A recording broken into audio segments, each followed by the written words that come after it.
नमस्कार विद्यार्थी मित्रों, धोरण 6 विषय हिंदी। आज हम कविता 5 धरती को महकाइए उसमें जो स्वाध्याय है उसके बारे में जानकारी देंगे। तो स्वाध्याय में प्रश्न 1 है, निम्नलिखित प्रश्नों के उत्तर दीजिए। फूलों से हमें क्या सीख मिलती है?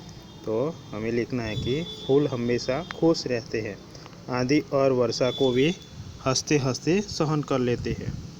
उनसे हमें यह सीख मिलती है कि हम प्रत्येक स्थिति में खुश रहें, कठिन से कठिन परिस्थितियों को हम हंसते हंसते सहन कर लें। और प्रश्न 2 है, सूरज की किरणें क्या करती है? तो सूरज की किरणें अंधकार को दूर भगाकर सारा जग को चमकाती है, रोशन करती है। फिर आगे प्रश्न 3, दीपक जग को कैसे रोशन करता है? दीपक अपने हृदय को जला जला कर जग को रोशन करता है। धरती को स्वच्छ और सुंदर बनाने के लिए आप क्या करेंगे? तो आप क्या कर सकते हैं? तो उसके हिसाब से आप लिखना। धरती को स्वच्छ बनाने के लिए हम कचरे को इधर उधर न डालकर कूड़ेदान में डालेंगे, यानी कचरा हमें सही जगह पर डाल सकते हैं। धरती को सुंदर बनाने के लिए हम अधिक से अधिक पेड़ लगाएंगे, पेड़ पौधे भी लगाएंगे। हम बाग और फुलवारियाँ लगाने की प्रवृत्ति में भी सहयोग देंगे। प्रश्न 5, जग में नाम कमाने के लिए हमें क्या करना चाहिए? तो जग में नाम कमाने के लिए हमें सदा अच्छे काम करने चाहिए, दिनहीन यानी गरीब लोगों की सेवा भी करनी चाहिए। अब प्रश्न 2 है कि आपने कल्पना में घेरे में लिखे गए शब्द संबंधी अन्य शब्द सोचकर पंखुड़ियों में लिखिए। यानी पहले पंखुड़ियाँ है, उसमें उदाहरण आपको दिया है फूल।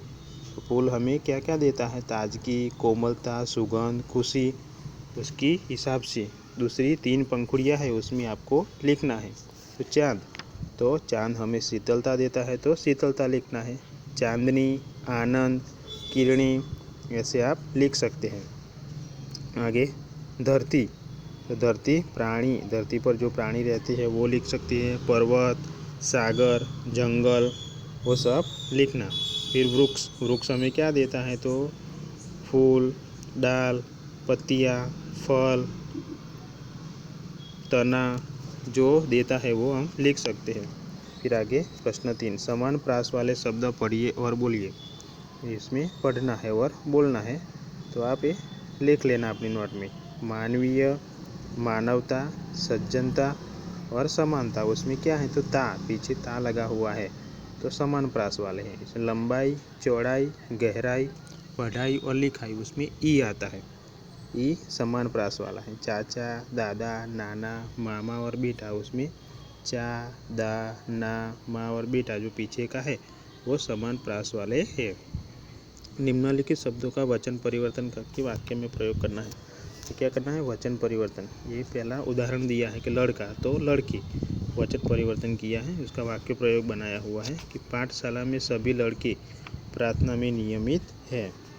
तो अब आगे बनाना है हमें पंखा, तो पंखे, हमारी कक्षा में 2 पंखे हैं, तो इसका वाक्य प्रयोग ऐसे बना सकते हैं।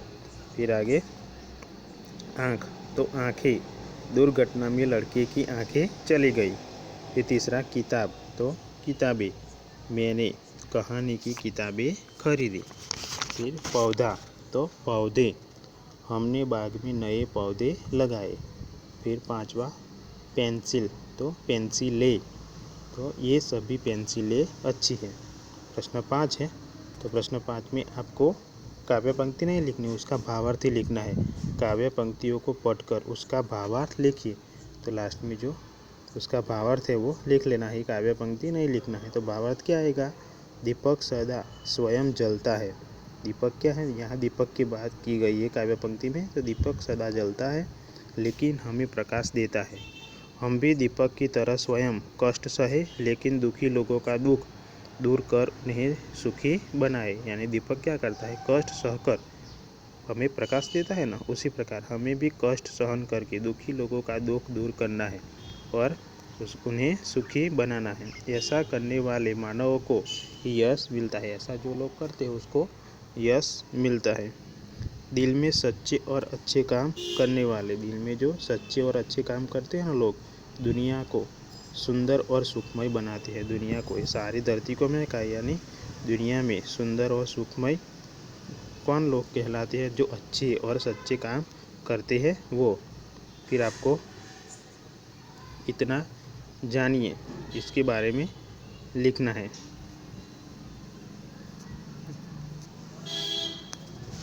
आगे चला गया। तो विद्यार्थी मित्रों, आज के वीडियो में इतना ही। इतना आप स्वाध्याय लिखना, बाद में हम आगे की समझौती देंगे।